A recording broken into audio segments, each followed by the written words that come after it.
Hello everyone, today in this video we will get to know about invoice template in Markbooks. You get predefined templates in the Markbooks to which you can customize accordingly. Then for this you will go to Utilities and Tools, then go to Invoice Template. Then for whichever transaction you want to set the template like sale challan, sale bill, sale order, etc. So firstly select that transaction. Like we select the sale bill here, then at the right side, different templates are given to you. Like thermal, full page, pharma full page, chemist billing and general billing. And you will take care of this thing here that for whichever template you will customize the transaction or you will set on default, it will be selected on that transaction only. Like if you set the full page to default in the sale bill, then it will be set for sale bill only.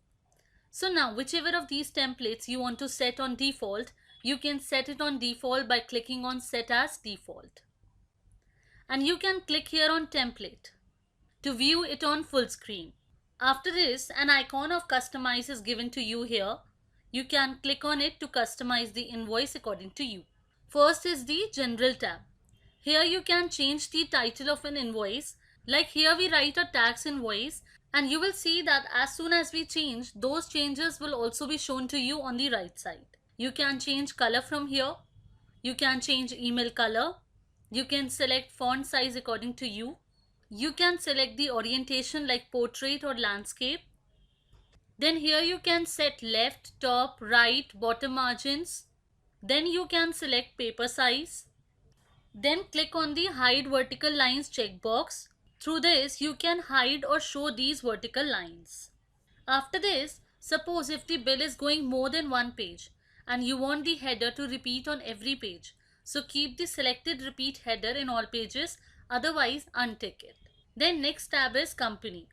From here you can select whether you want to print the company's mobile number on the bill or not. You want to print company's address or not.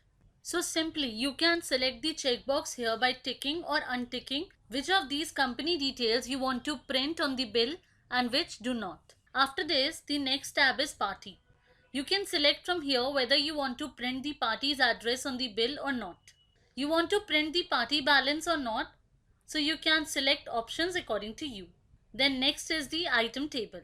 You can select from here which column should be shown on the bill and which should not. You can select them by ticking or unticking in the checkbox. You can mention the width of the column, like we have to increase the width of the column. So you can mention here manually also.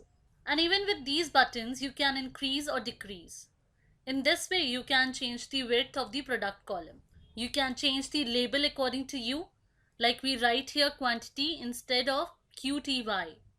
Then you can set the number of items here and how many items should be shown on one page. After this, the next tab is footer. And also you can select or deselect the field that you want to hide or show on the footer according to you. And after this, you can mention terms and conditions accordingly. So after doing all settings like this, now you will tick the save as template from here. And then whichever name you want to give to the template, mention it here and save it. So you will see that the template which we have customized is shown here. So in this way you can use invoice template in the Markbooks and can customize according to you. Thanks for watching.